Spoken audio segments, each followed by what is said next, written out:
Votre destin vous échappe pendant une éclipse. Eh bien, rien n'est plus faux, c'est une idée répandue, alarmiste, alors qu'en réalité la vérité est beaucoup plus subtile et profonde.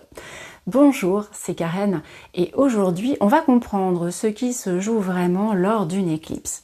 Oui, les éclipses bouleversent, oui, elles donnent parfois l'impression de perte de contrôle.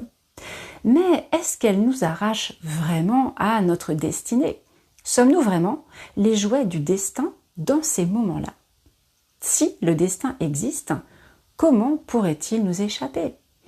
Mais il y a bien quelque chose qui nous file entre les doigts et qui sera vécu d'une manière plus ou moins dense selon les énergies de l'éclipse en question. Ce quelque chose est lié à notre ego.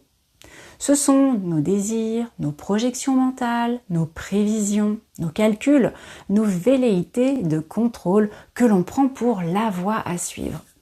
On croit que c'est notre chemin, mais en réalité, ce sont nos égarements. Et c'est justement ce que l'éclipse nous aide à laisser derrière nous pour que notre âme puisse mieux se faire entendre. Une éclipse, c'est une ouverture plus grande vers ce que notre âme nous murmure. Ces murmures peuvent alors, si on prête attention, devenir une voix beaucoup plus audible. Pour accueillir son message, il s'agit de mettre votre conscience au service de votre âme, ou encore de vous relier à l'énergie divine. Ensuite, c'est à vous de décider de vous accompagner vous-même et pleinement dans ce qui se joue. Alors vous pouvez dire, avec une réelle acceptation, « Très bien, j'accompagne, je me laisse guider par toi pour ce virage, ce changement de cap, parce que je sais que tu me réalignes sur mon véritable chemin. » Certaines personnes vivent mieux de tels passages car elles sont régulièrement en lien conscient avec leur âme. Ce n'est pas un jugement, c'est une explication. Il s'agit donc d'entrer en pleine conscience et acceptation dans un processus qui, certes, peut nous fatiguer. Mais ce n'est pas un châtiment cosmique. C'est le constat que quelque chose en nous, relié à notre ego, est usé. Ces substances usées doivent quitter notre corps, notre structure énergétique. Alors, on ralentit. On remercie aussi. On accepte parce que ce qui se passe est bon pour nous. Et l'espace libéré permet à notre essence de mieux prendre sa place pour s'accomplir pleinement. Une éclipse ne corrige rien à notre place.